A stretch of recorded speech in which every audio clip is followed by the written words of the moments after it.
नमस्कार दोस्तों, MC class में आप लोगों का स्वागत है। आज हम देखते हैं कि उत्पादन के आधार पर, उत्पादन के साधनों के आधार पर अर्थव्यवस्था के प्रकार टाइप्स ऑफ इकोनॉमी। तो उत्पादन के साधनों के आधार पर पूरे विश्व में 3 प्रकार की अर्थव्यवस्था पाई जाती है।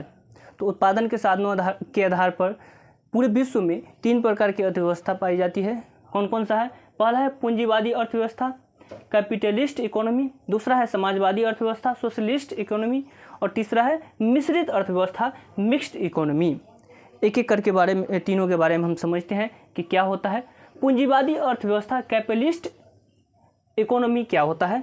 तो जब उत्पादन के साधनों का स्वामित्व मतलब होता है मालिकाना हक, कौन इसका मालिक है उसके आधार पर उत्पादन के साधनों का स्वामित्व निजी व्यक्ति के हाथ में हो, निजी व्यक्ति के हाथ हो, मतलब निजी व्यक्ति किसी प्राइवेट आदमी के हाथ हो, एवं जिसका प्रयोग निजी लाभ के लिए करते हैं, और जिसका प्रयोग क्या करते हैं? निजी लाभ के लिए करते हैं, पूंजीवादी अर्थव्यवस्था कहलाता है। कहने का मतलब है कि कोई उद्योग है, उसका केवल मालिक एक व्यक्ति, पहला व्यक्ति होगा, जो व्यक्ति होगा प्राइवेट व्यक्ति होंगे। हाँ, उस पर किसी सरकार का, किसी अन्य कंपनियों का अधिकार नहीं होगा। जैसे मान लीजिए टाटा का भी, Tata iron and steel company है, वो केवल टाटा कंपनी का ही है, और उसका जो है सो मालिक एक ही होंगे, जो टाटा कंपनी के ओनर होंगे। ठीक है, तो ऐसे कंपनी को हम क्या कहेंगे? ऐसे अर्थव्यवस्था को हम क्या कहेंगे? पूंजीवादी अर्थव्यवस्था कहेंगे। जब किसी पूरे देश में भी इसी प्रकार की अर्थव्यवस्था पाई जाती है तो वैसे देश को हम पूंजीवादी अर्थव्यवस्था वाले देश कहेंगे। तो कौन कौन से हैं? तो अमेरिका, जापान, ऑस्ट्रेलिया आदि देश में पूंजीवादी अर्थव्यवस्था है। इन सभी देशों में पूंजीवादी अर्थव्यवस्था है। मुख्यतः ज़्यादातर मतलब जो है अमेरिका में जो है पूंजीवादी व्यवस्था है, इसीलिए पूंजीवादी अर्थव्यवस्था कहा जाता है। वैसे समाजवादी अर्थव्यवस्था के अंतर्गत भी कभी कहीं कहीं किसी बुक में आप देखिएगा कि इसको रखा गया है अमेरिका को। अगला हमारा है दूसरा, समाजवादी अर्थव्यवस्था, सोशलिस्ट इकोनॉमी। क्या होता है? तो जब उत्पादन के साधनों का स्वामित्व देश की सरकार के पास हो, मतलब जितने भी उत्पादन होते हैं, जो भी उद्योग होते हैं, विभिन्न प्रकार के उद्योगों में, उस पर जो है उसका मालिकाना हक किसके पास हो? सरकार के पास हो, और जिसका प्रयोग समाज के कल्याण के लिए किया जाता है। और जिसका प्रयोग किसके लिए किया जाता है? तो समाज के कल्याण के लिए किया जाता है। तो ऐसे व्यवस्था को हम क्या कहेंगे? समाजवादी अर्थव्यवस्था कहलाता है। वैसे व्यवस्था क्या कहलाता है? समाजवादी अर्थव्यवस्था कहलाता है। समाजवादी अर्थव्यवस्था कहाँ कहाँ पर है? तो चीन, क्यूबा, उत्तर कोरिया में समाजवादी अर्थव्यवस्था है। इन सब देशों में क्या है? तो समाजवादी अर्थव्यवस्था है। ये याद रखिएगा, क्योंकि ऑब्जेक्टिव में पूछ दिया जाता है कि पूंजीवादी अर्थव्यवस्था किस देश में है, या समाजवादी अर्थव्यवस्था ऑप्शन में दे दिया जाएगा आपको 3, और उसके बाद उसमें ठीक जैसे बोल देगा कि बताइए समाजवादी अर्थव्यवस्था कहाँ पर, किस देश में है? अमेरिका, जापान, ऑस्ट्रेलिया और चीन। तो वहाँ पर हमको समाजवादी अर्थव्यवस्था में चीन को मानना होगा। तो इस तरीके से ऑप्शन में दे दिया जाएगा। अगला हमारा है तीसरा नंबर, मिश्रित अर्थव्यवस्था। ठीक है, मिक्स्ड इकोनॉमी क्या होता है? तो जब उत्पादन के साधनों का स्वामित्व सरकार तथा निजी व्यक्तियों के पास होती है, यानी दोनों के पास होती है। थोड़ा थोड़ा सरकार के पास भी होंगे और थोड़ा निजी व्यक्ति के पास भी होंगे। तो ऐसे व्यवस्था को हम मिश्रित अर्थव्यवस्था कहते हैं, मिश्रित अर्थव्यवस्था कहलाती है। ठीक है, जब उत्पादन के साधनों का स्वामित्व सरकार तथा निजी व्यक्ति दोनों के पास होते हैं तो उसे हम मिश्रित अर्थव्यवस्था कहते हैं, या मिश्रित अर्थव्यवस्था कहलाती है। इसको दूसरे लाइन में ये भी कह सकते हैं कि दूसरा परिभाषा कि यह पूंजीवादी अर्थव्यवस्था और समाजवादी अर्थव्यवस्था का मिश्रित रूप है। तो पूंजीवादी अर्थव्यवस्था और समाजवादी अर्थव्यवस्था के मिश्रित रूप को हम मिश्रित अर्थव्यवस्था कहते हैं, सम्मिलित रूप को हम मिश्रित अर्थव्यवस्था कहते हैं। ऐसे कह सकते हैं कि पूंजीवादी अर्थव्यवस्था और समाजवादी अर्थव्यवस्था के सम्मिलित रूप को हम मिश्रित अर्थव्यवस्था कहते हैं। अब देखिए मिश्रित अर्थव्यवस्था किन किन देशों में है? तो भारत, फ्रांस, यूके में भी है, यूनाइटेड किंगडम आदि देशों में मिश्रित अर्थव्यवस्था है। तो इन सभी देशों में क्या है? तो मिश्रित अर्थव्यवस्था पाई जाती है। ये था हमारा अर्थव्यवस्था के प्रकार, समाजवादी अर्थव्यवस्था, पूंजीवादी अर्थव्यवस्था और मिश्रित अर्थव्यवस्था। इसको अच्छे से लिखिए और आगे देखेंगे इसके बाद। चलिए देखते हैं कि अर्थव्यवस्था का विकास, मेरा टॉपिक क्या है? तो अर्थव्यवस्था का विकास, डेवलपमेंट ऑफ इकोनॉमी क्या होता है? तो वह प्रक्रिया जिसमें देश की आय बढ़ने के साथ साथ देश की आय में भी वृद्धि होगी और उसके साथ साथ लोगों के जीवन स्तर में सुधार होता है। आय वृद्धि के साथ साथ ही लोगों के जीवन स्तर में, रहन सहन में, इन सब चीज़ों में क्या होता है तो सुधार होते हैं। पढ़ाई लिखाई, शिक्षा, स्वास्थ्य, इन सब चीज़ों में सुधार होते हैं।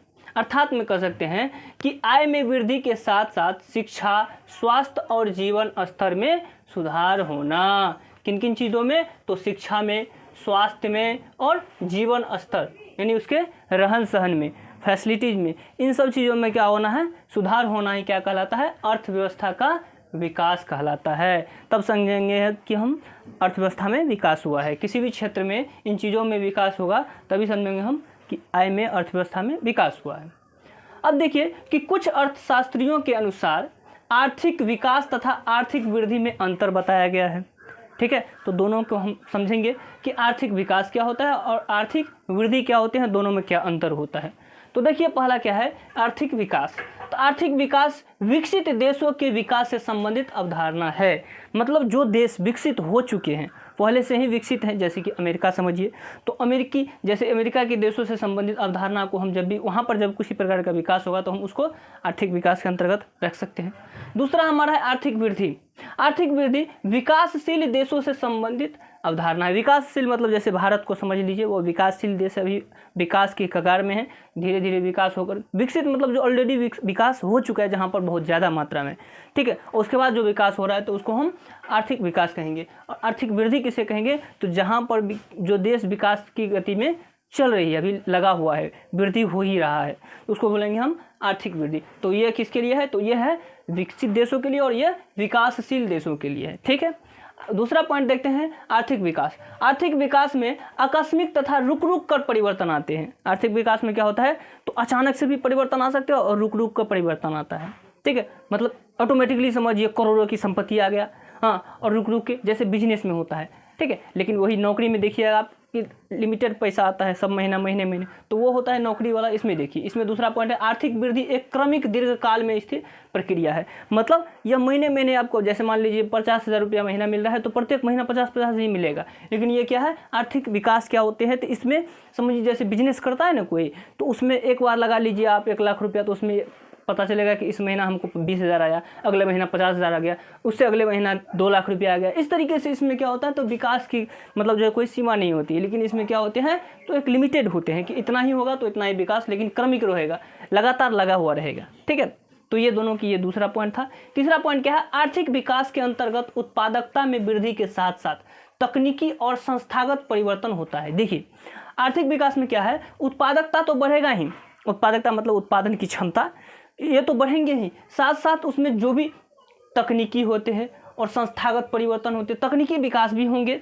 वृद्धि के साथ साथ क्या होगा तकनीकी विकास, मतलब उत्पादकता बढ़ाने के लिए जो तकनीकी होते हैं उसमें भी विकास होगा, और साथ साथ उस जिस संस्था के थ्रू वो विकास करेगा वो संस्था में भी क्या होंगे वृद्धि होंगे। तो देखिए इसमें सब चीज़ों में वृद्धि हो रहा है। पहले क्या हो रहा है तो उत्पादकता में वृद्धि हो रहे हैं, और साथ साथ उसमें उत्पादकता के साथ तकनीकी में वृद्धि हो रहा है। उत्पादकता की वृद्धि के साथ साथ तो तकनीक, जैसे मान लीजिए कोई हम कृषि कर रहे हैं, कृषि में हम उत्पादकता तो बढ़ा रहे हैं उच्च बीज का उपयोग करके, साथ साथ उसमें क्या करेंगे कुछ दिनों के बाद हम हल से जो है ट्रैक्टर पे आ जाएंगे, ट्रैक्टर के बाद जो है सो कल्टीवेटर मशीन ले लेंगे, और विभिन्न प्रकार का उसमें जो है सो थ्रेसर मशीन ले लेंगे। सारा कुछ जो है धीरे धीरे विकास करते जाएंगे, और जो खरीदते हैं वो संस्था भी विकसित होंगे, वो किसान भी विकसित होते जाएंगे। जैसे मान लीजिए कोई किसान है तो वो किसान भी विकसित हो जाएंगे। इस प्रकार से ये आर्थिक विकास की प्रक्रिया है।